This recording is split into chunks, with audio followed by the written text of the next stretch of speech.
Dok traje haško suđenje, izraelska vlada snažno kontroliše narativ o ratu, a na društvenim mrežama to čini naročito uočljivo. Mnogi sadržaji koji otkrivaju i osuđuju zločine IDF-a u Gazi blokirani su, uklonjeni ili im je smanjena vidljivost.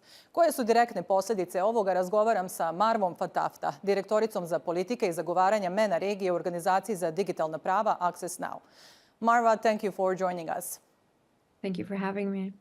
Many online users worldwide report being shadow banned, censored, their posts and accounts on Gaza being deleted, their reach and visibility reduced. How many of these cases has Access Now documented so far? We have documented numerous accounts of different restrictions and ways of censorship where people sharing about Palestine and what's happening in Gaza being either having their content removed, their accounts suspended, or permanently shut down by social media companies, or people being shadow banned. And there's a widespread user experience in that regard, where people's visibility and interaction with the content is significantly reduced as a result of their activism on in solidarity with Palestine and Gaza. When you say numerous, what is the number that we are talking about? How many cases? There has been partner organizations that documented thousands of those cases. So working closely with partners, we know that the censorship we see online is systematic and speak to really a longer pattern of Palestinians, but also pro-Palestinian accounts, journalists being censored and arbitrarily had their content arbitrarily removed as a result of their Palestine-related content. At the same time, Hebrew content, and particularly hate speech, inflammatory content, explicit calls to violence have been left untouched on the platform simply because Meta did not have classifiers, AI, i.e. algorithms that are able to detect and automatically remove such content that violate their community standards in the Hebrew language. And it's not just Meta. We also have a case where Israeli leadership is paying Google search results. When we type ICJ Hague in Google search, we get the top results sponsored by the Israeli government. So the information we see goes in their favor. And also the government of Israel is also paying YouTube, which is owned by Google, to reduce anti-war content and promote pro-Israeli narrative. So basically, Western public doesn't get to see the videos of massacres of children and civilians in Gaza. The same practice we see on Facebook and LinkedIn. So how does this affect and shape public opinion about the war in Gaza, let alone impact the lives of civilians under bombardment?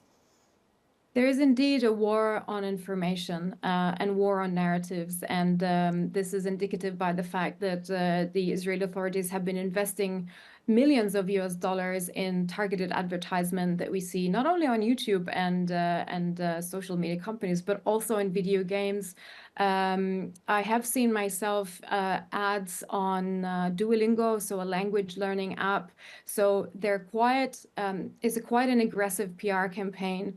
And coupled with that is the fact that the Israeli authorities have been targeting telecommunications and internet infrastructure in the Gaza Strip through targeted bombardment, which leads to the destruction of such vital infrastructure in times of war, or the restrictions on access to fuel, which led Palestinian internet service providers and mobile network operators to really suffer and stop not being able to continue providing services to customers, to people inside of the Gaza Strip.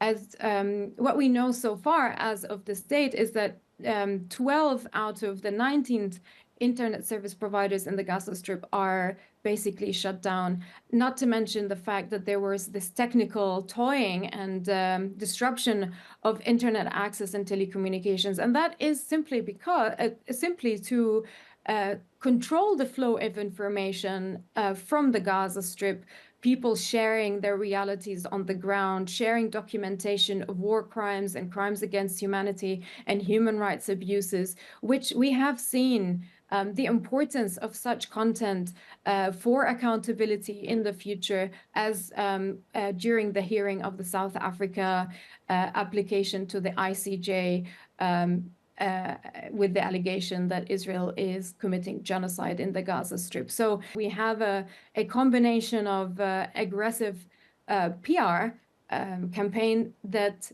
aims to influence the public, the world public opinion, conceal facts, conceal trails of crimes being committed in the Gaza Strip. And of course, the fact that companies are complying with requests from the Israeli government to remove content and also taking action on their own through discriminatory and opaque content moderation decisions are effectively disabling people from accessing information as they should. It also disables them from exercising their right to freedom of expression as freely and as safely as they should be allowed to. And this is not the first time. We have to remember the cases of Myanmar and Ethiopia. So on that point, is there a legal cure for this or some kind of regulation? Because, as you said, we have these big tech companies selling and giving away their platforms to the wealthy country that is being called out for genocide before the International Court of Justice. Companies should not be left to decide and elect when to respect human rights when it's financially and politically convenient to them. And we know now, after a decade of social media companies' reckless and exploitative conduct where they deprioritize marginalized and historically oppressed communities and users, as in the case of Palestine, the case of Ethiopia, the case of Myanmar, we know that this self-governance, basically, that platforms make their own rules and apply them when they see fit, is not working. And so we need to make sure that there is obligatory transparency when companies take down content, so users know why such action has been taken against them, transparency around the policies themselves and how they are applied, transparency around the tools that companies deploy to detect and remove content. And here we're talking about algorithmic transparency. Those algorithms that pretty much shape the online civic space are a black box. We don't know how they work. We don't know if they're accurate. We just know from leaks here and there that they are insufficiently trained, and particularly in languages such as Arabic. And I wouldn't be surprised that would be the case for Bosnian and other languages that are not, that are not English, basically. Instead of Meta taking actions on their own and deciding ad hocly, okay, these are the exceptions we're going to make in this case in order to take down content or allow people to speak freely, they should be guided by human rights and what the potential impact of their decisions on communities. This has been pretty much voluntary, and I think platforms had failed the task to respect human rights, and this should be mandated by law.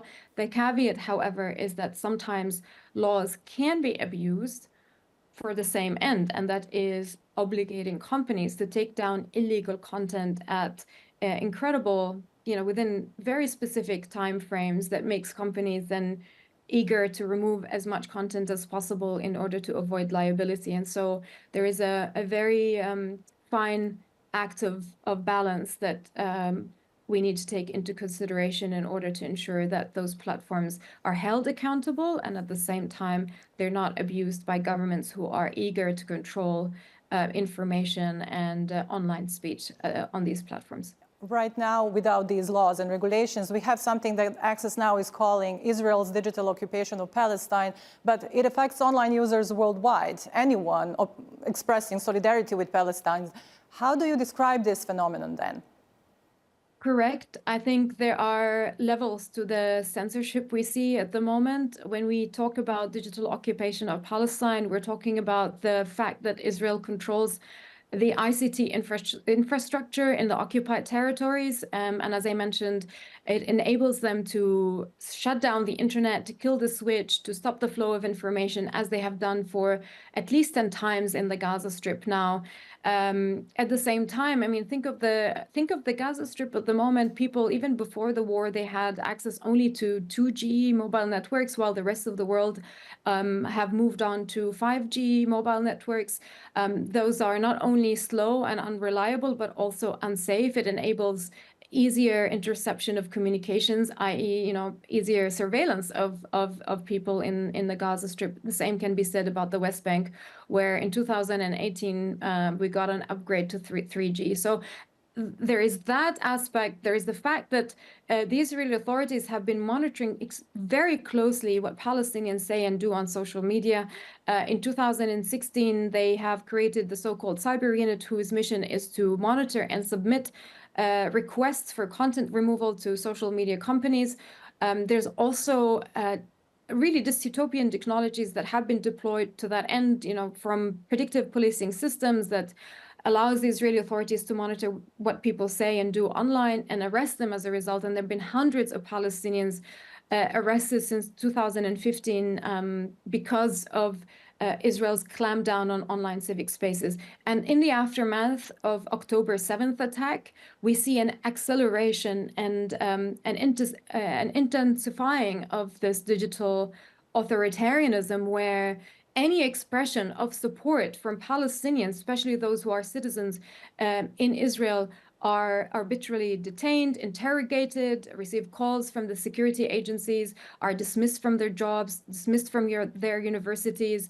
And now Israel has also stopping people on the streets in East Jerusalem, across the West Bank, especially at military checkpoints, to inspect people's devices. And if they find that you have a telegram or you're following a certain account that is pro-Palestinian, you might be arbitrarily detained, or in some cases, we documented people being beaten and physically assaulted as a result of this inspection. So that is what we mean by digital occupation, that Israel is trying to enforce and control information shared online by deploying these different mechanisms that I just shared. And at the same time, of course, it does impact the global conversation, especially when corporate actors such as social media companies are involved and heed calls or bow to pressure from the Israeli government to remove as much content as possible. So to break this information siege, what needs to be done, and most importantly, by whom? I think there's a lot of things to be done. I mean, for one, the internet shutdowns need to be called out. And here I should say that internet shutdowns has been long recognized as a human rights violation, as a violation of international law. But in par with the other crimes that we see being committed in Gaza day in and day out with full impunity, there is silence on this war tactic. Internet access should not be weaponized in times of war. It's crucial. It can be really a matter of life and death, especially for people in Gaza who cannot contact ambulances, cannot contact civil defense, and cannot receive the aid that they urgently need and deserve. So I think important thing now and in the long term, that Palestinians finally have access to an independent and are able to build their own independent ICT infrastructure that allow them to share information and access information as freely and safely as possible. There is an obligation or a duty for social media companies and private actors to prevent the crime of genocide, to tackle the proliferation and the barrage of disinformation, war propaganda, dehumanization, and genocidal rhetoric we see propagating on their platforms that until this point has not been dealt with as seriously as possible. There is, of course, a role for states that house these companies to ensure that they are upholding their commitments. And I think for civil society to continue documenting those violations of human rights abuses to ensure that there is accountability for the future. And one thing I also want to note, speaking about censorship, I think companies also must ensure that the content that they removed is preserved because of its evidentiary value. And as I said, we already saw how at the ICJ such content has been critical to provide evidence, and we do need that evidence for future accountability venues. Marwa, thank you for all the information and the insights. Thank you very much for having me.